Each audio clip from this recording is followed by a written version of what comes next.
channel! Magandang hapon naman sa inyo at ang pag-uusapan naman natin ngayon ay tungkol sa inyong idolo ko, isang vlogger na taos-pusong or kusang tumutulong sa mga taong nangangailangan.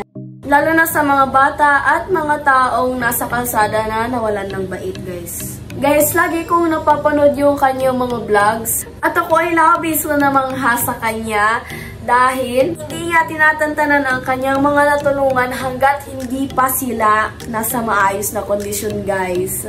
Nakaka-touch nga naman. Kagaya na lamang sa napanood kong isa niyang vlog, guys, na magkakapatid sila na muntik na masira ng ulo dahil sa namatay parehas ang kanilang magulang, guys. Diba? Ang sakit naman nun. So, alamin naman natin, guys, kung sino nga ba yung pinag-uusapan nating isang vlogger. Ito ay wala nang iba kundi si Tatay Tekram o si Ginoong Ramel Malalasta sa totoong buhay. Ito naman pala, guys, ang kanyang larawan. Ito ay marami nang natulungan magpasa hanggang ngayon, guys. At ito naman, guys, yung sinasabi ko sa inyo kanina na magkakapatid na muntik na masira ng ulo. Ngunit naisalba sila ni Tatay Tekram. Akalain nyo from this?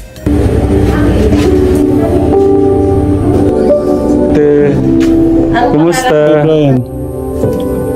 Ang classmate namin, si Jenny. At ito na yung ngayon.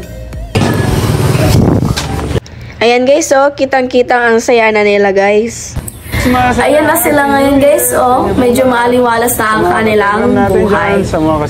So, alam nyo, guys, yung mga ganong tao ay ang laging pinagpapala ng Panginoon. So, sana kahit man maliit or malaki ang inyong itulong, basta galing ito sa ating puso, guys. At walang hinihintay na kapalit. So, ayun, guys. Sana may natutunan kayo ngayon na hindi nyo na kailangan maging mayaman, guys, para makatulong man. Basta, sa malit man yan na halaga, makakatulong kayo na sa kapwa. So, ayun lang, guys. Thank you for watching and I hope you enjoyed watching my video. Please like and subscribe na rin po, guys, para marami pa pong makapanood. Thank you, guys. Love you all. Bye! Guys, at kahit... Maling sarap! Maling sarap! Yan, maluwanag na. Lamang sa akalain nyo, guys, ito nga pala yung kanyang kapaan.